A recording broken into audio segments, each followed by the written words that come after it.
Our guest today is the chairman of the Illinois Commerce Commission. He has served as chairman for the past 19 months. Prior to his appointment, our guest today served as director of the Illinois EPA for 6 years.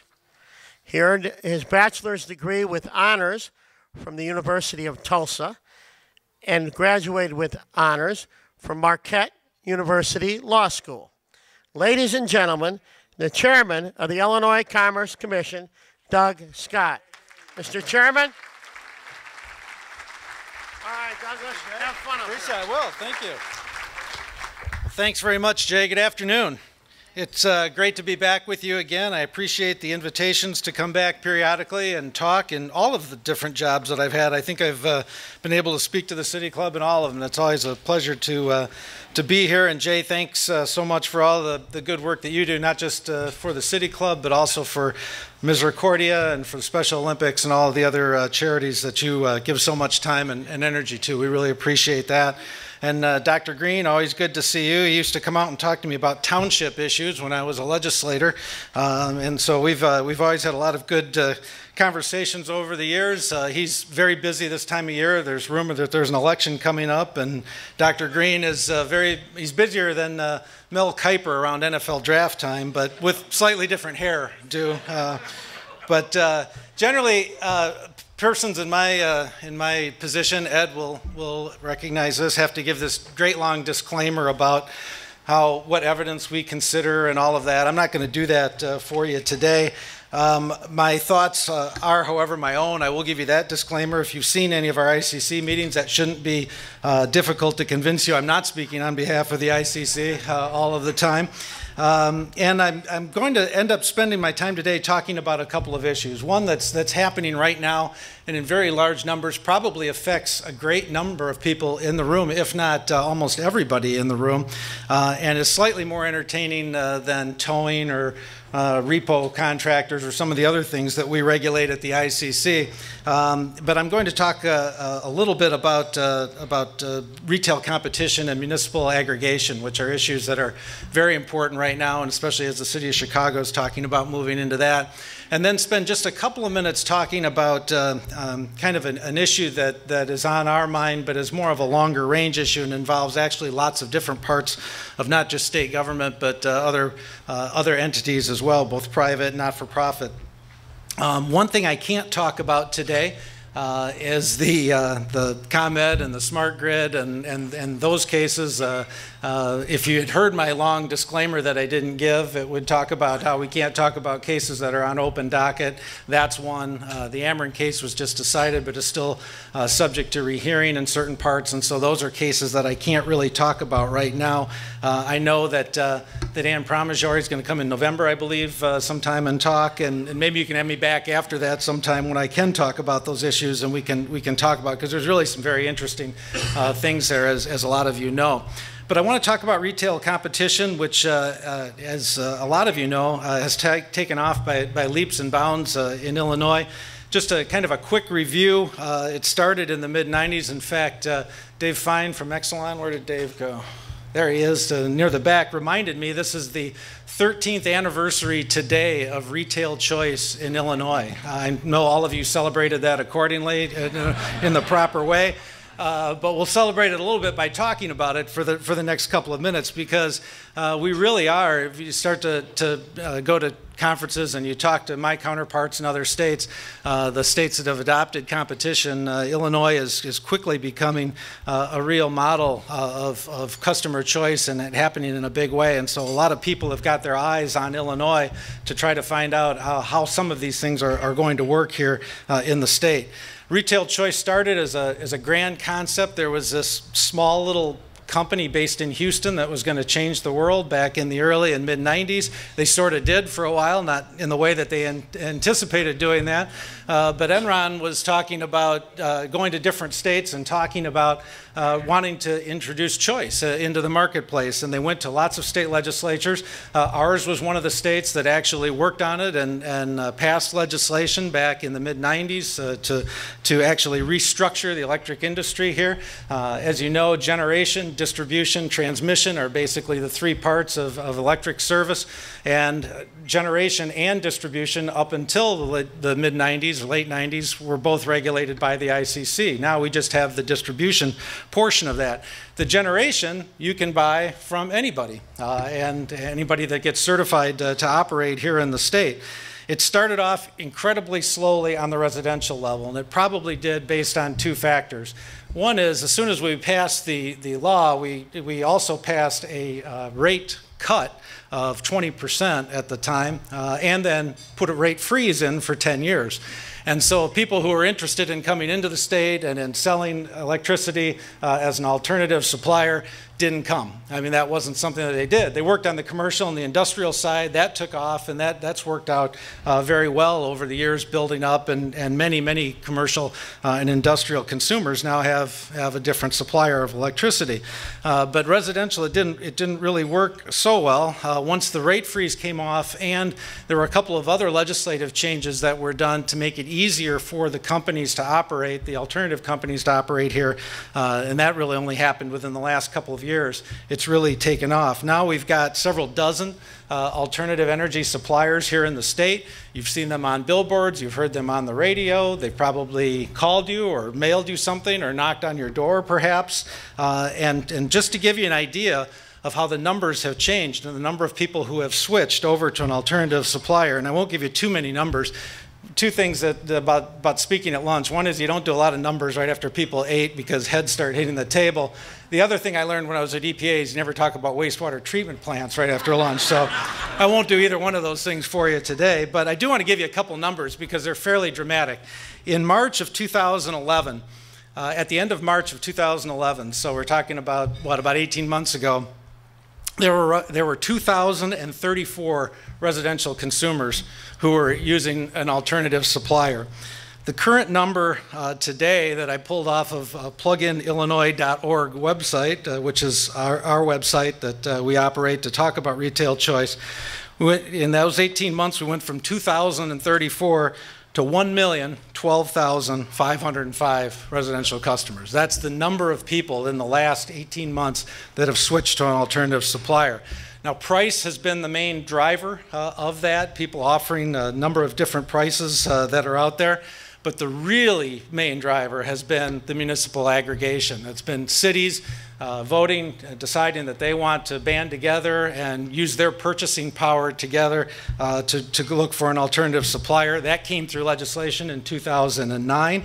As a former mayor, it's fascinating to me to watch how municipal aggregation has played out in the state and to see how it will continue to do that. It started a little slowly. People weren't quite sure of how to do that for various reasons, not necessarily how to do it, but whether or not to do that. You've probably maybe in a community that's done this already or in a community that's talking about it. If the community votes by referendum to allow the municipal leaders or it could be a township, it could be a county, it doesn't have to just be a municipality, but to let the leaders of the unit of government negotiate for them to try to get a better price from one of the suppliers, then an RFP can be issued and there's a process to do that. And we started with just a handful of municipalities, but what happened, the price breaks the difference if myself as an individual was just calling up one of the suppliers or a number of the different suppliers and shopping around. I could find 10, 15, maybe even 20% difference between the price that was offered by the incumbent and the alternative. With municipal aggregation, we've seen prices as high as 40% difference from the incumbent. And so what's happened is after that first set of contracts started getting done, this March, we ended up with 300 different units of local government that had a referendum. Well over 200 of those passed. They're implementing their contracts now, and that's where you're seeing these huge numbers change. Again, we're seeing numbers of up to 40% reduction in rates, which has also led to the next wave of cities who are doing that. In the election next month, we've got a number of cities who are going to have referenda again, and some cities who had actually voted it down once and not allowed their units of government to do that are now going either back for a second try at it and going to have another referendum, or doing the other way, which is, and I'll explain this, an opt-in program. In an opt-out program, and some of you may have experienced this, if I'm in a municipality and we vote by referendum to allow our government to negotiate a contract, and they negotiate a contract, I as an individual can opt out of that. I can say, yes, I see the rate that everybody in the community is getting, but I'd rather go to a different supplier. I'd rather shop to a different supplier. That's an opt-out program.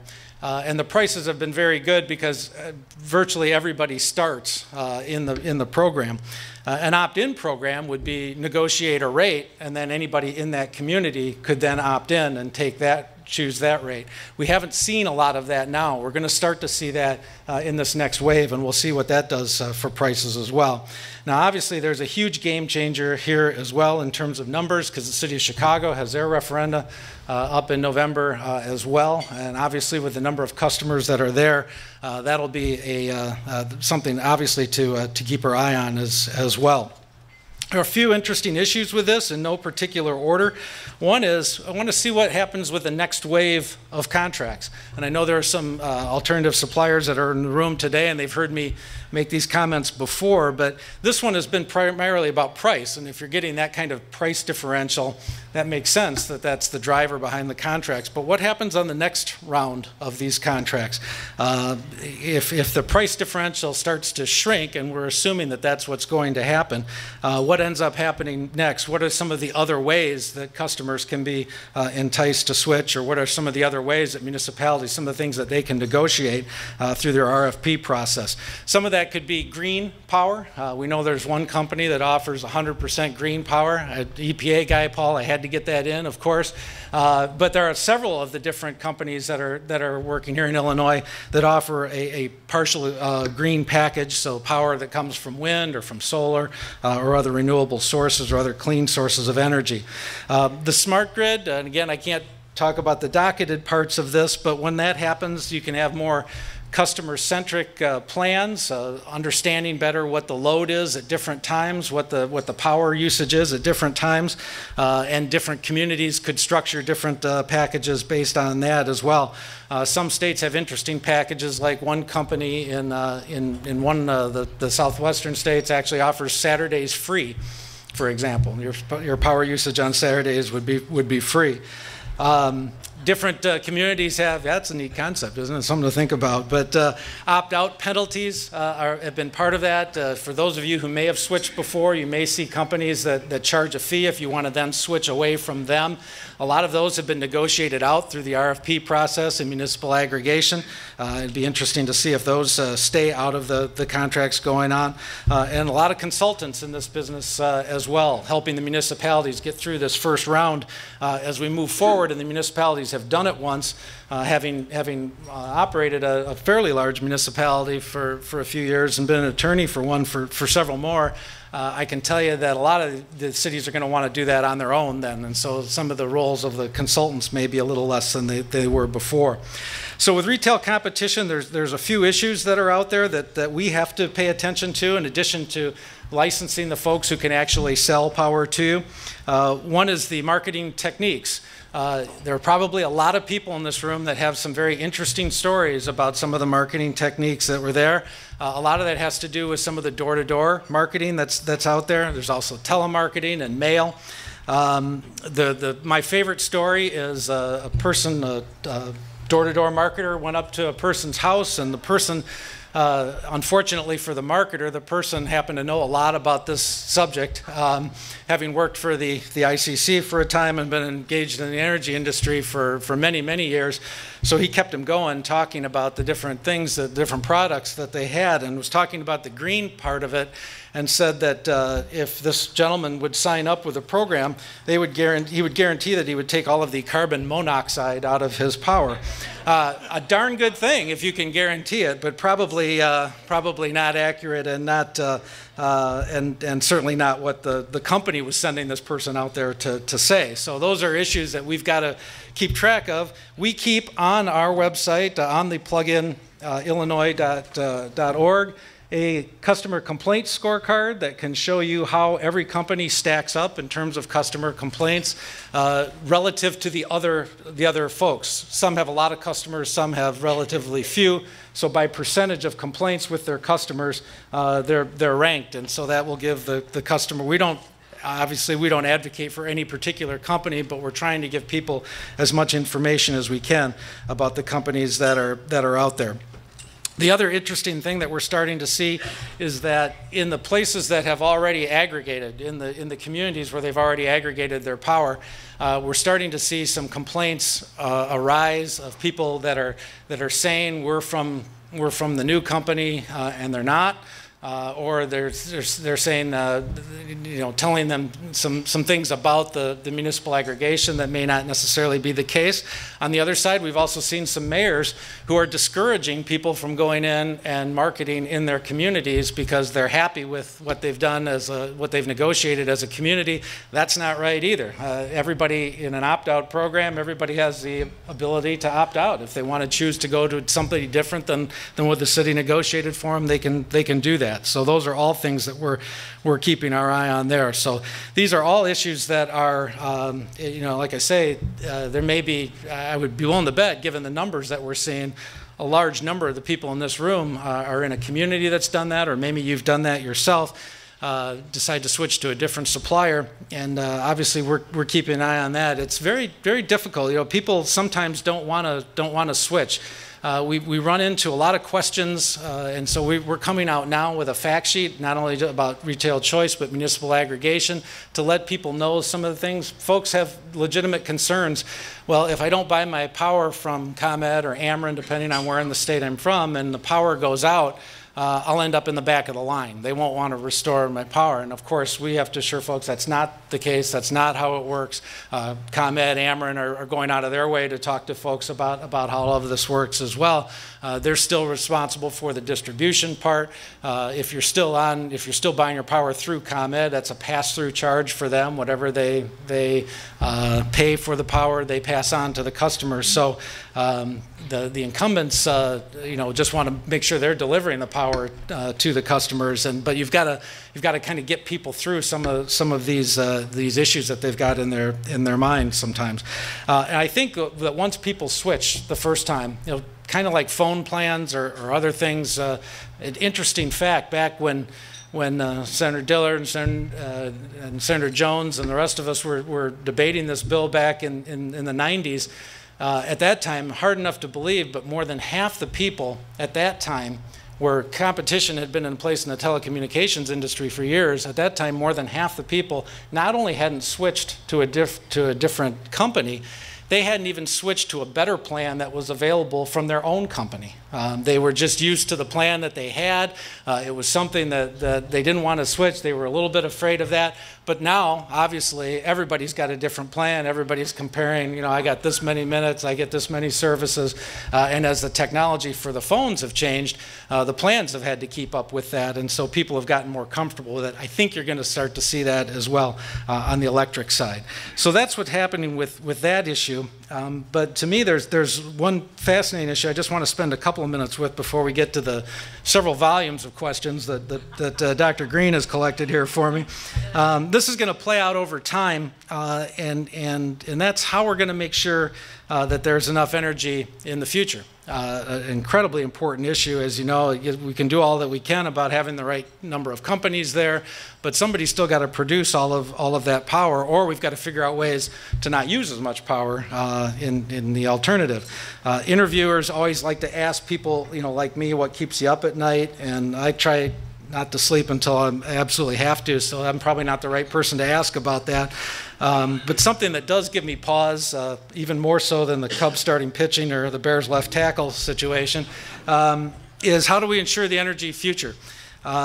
It's not directly in the ICC's bailiwick. As I said, we talk about distribution issues and transmission issues, but the generation issues are not as part of our direct regulation, but it's obviously very important to us.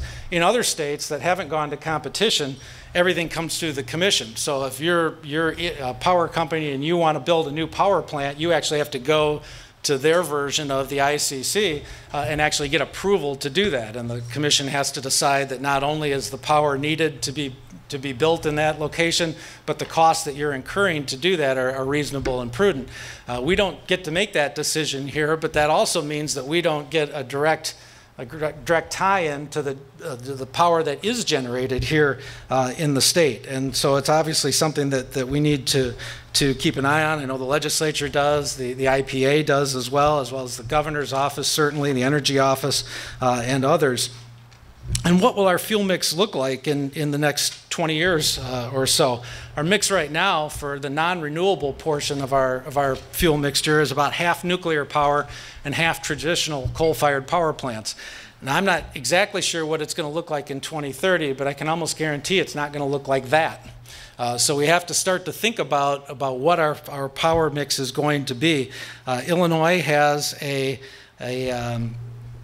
very good renewable portfolio standard. We're really heavy on wind, and we've been one of the leaders over the last several years in developing wind energy in the state, solar to a lesser degree, but we have some statutory provisions for that as well. There is an issue there with aggregation. It's actually hurting the funding source for the renewable energy sources that we may need some legislative action to address. We've got very strong energy efficiency goals here in the state as well, but we can also do more in that. I was told one time that the best kilowatt hour is the one that we don't use, and for a lot of respects, that's right. When you think about it both in terms of cost, in terms of environmental consequences and issues, that's something that's certainly true. So as we start to look at things like the smart grid and we get better information about what our energy usage is, and people are able to do audits for us and tell us what our usage is and how we can save more, and we do better in terms of lighting and appliances and all of the issues that you're very familiar with, that really provides for some additional energy efficiency opportunities. Also through things like demand response, where during peak times, the power company, you can work out an arrangement with the power company where they can actually cycle your power down or even off in certain respects for a little while and then bring it back up. That amount of peak time shaving really helps tremendously, both in terms of the costs that are involved and in not having to produce all of this extra power, which is very, very expensive during the peak times and actually can help everybody. Distributed generation.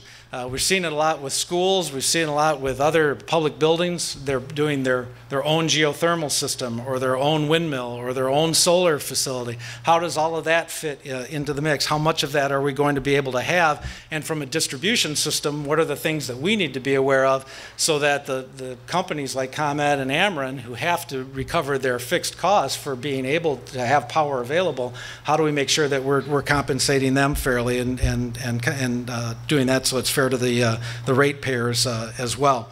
So there are a lot of issues that are involved in this, not just studying it, but actually trying to work and make sure that we're doing the best that we can to integrate more renewables and do more energy efficiency. And as I said, it may need some legislative and or regulatory rules to accomplish that.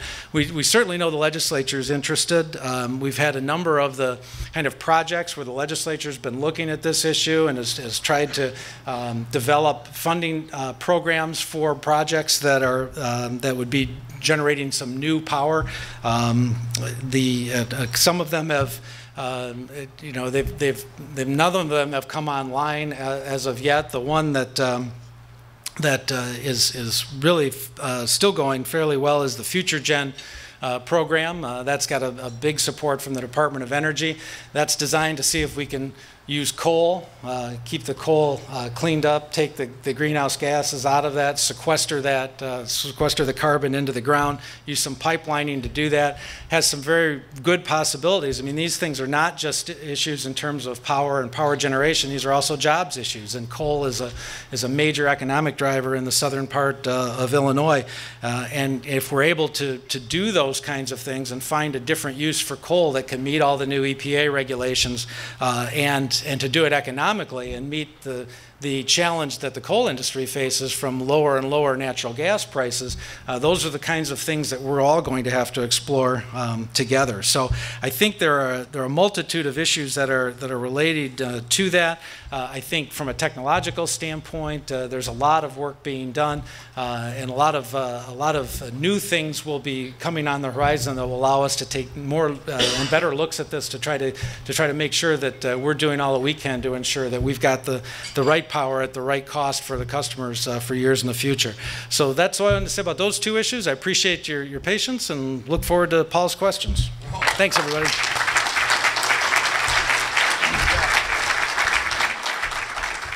I have a number of questions, most of which I just realized I can't answer. I mean, I can't ask or answer. But before we start, we skip somebody. The pride and joy of Palatine is Senator Matt Murphy. There he is. Well, you will be Mr. Veto, all right? This deals with the grid modernization program. Veto? That's going to be tough. Well, it depends what they ask. But all right. Eric Bergstrom, HBK Engineering. Where are you, Eric? There you go.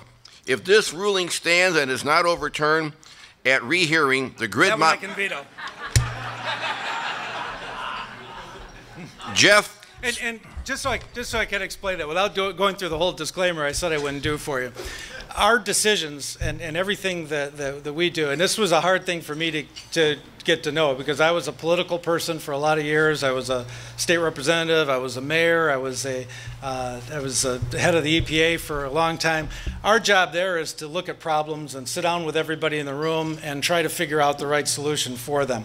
This job's different. This job is they call it quasi-judicial. It's more like a judge, and so on decisions, the only thing that I can take into account are actual things that come onto us and the record when all the parties are present, just like you would in a trial. And so the letters you send me on this particular issue, or on others, for those of you who have been so kind to write on this issue, I have to disclose as an ex-party communication and show everybody that I got this, and unless it came about as part of the actual hearing process, it's not something that I'm supposed to consider. And that's why, unfortunately, in a setting like this, I can't talk about those particular issues. I hope that explained it. That'll cover the next 4 questions. All right. That was my goal. The governor's office was nodding, so he's still okay, right? Okay. Jeff Spencer, Aldridge Electric. Where are you, Jeff? They're all on that same table. Keep your eye on that table. Yeah. Now, I think this is another veto, but some people say that the ICC's ruling is in direct conflict with EIMA law that was passed last year. How would you respond to that? Veto. Not answering the question. Veto. Actually, if you want to get what I can direct you to is the actual decision that we made before, and once a decision comes out on Wednesday, if it comes out there, any commissioner can hold it, so it's not guaranteed to happen Wednesday. But if it does, then there will be a decision that everybody can read, and you can find out how we answer that question. Next time we invite him, we're going to have white smoke or black smoke, and we'll cut down an awful lot of questions. All right, this one's anonymous, so we don't read it. If you don't, Reverend Greg Danos, United Voters for Truth. Where are you, sir? Okay. How can we encourage the ICC to vote affirmative for the rate hike? That's the question. I just read them. I don't make them up. You'll be shocked to know I don't get a lot of things asking me to vote affirmatively for rate hikes. I usually get things asking me to not vote for rate hikes. So if you're referring to if this is referring to the ComEd one, I can't veto. Talk about it. Just veto.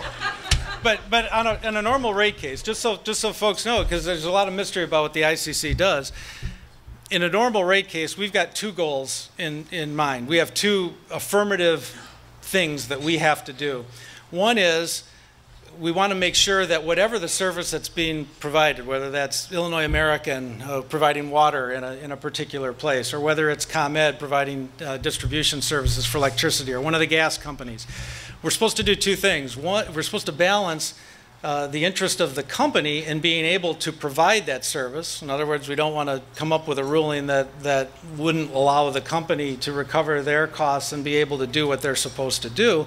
But the second part of that equation, which is equally as important, is on behalf of the customer, and that's to make sure that all of the expenses that are claimed to be recoverable by the companies are in accordance with the law and are done in a way so that they're minimizing the impact on the customers. And so that's the balance that we go through when we look at all that evidence that's derived in any particular case.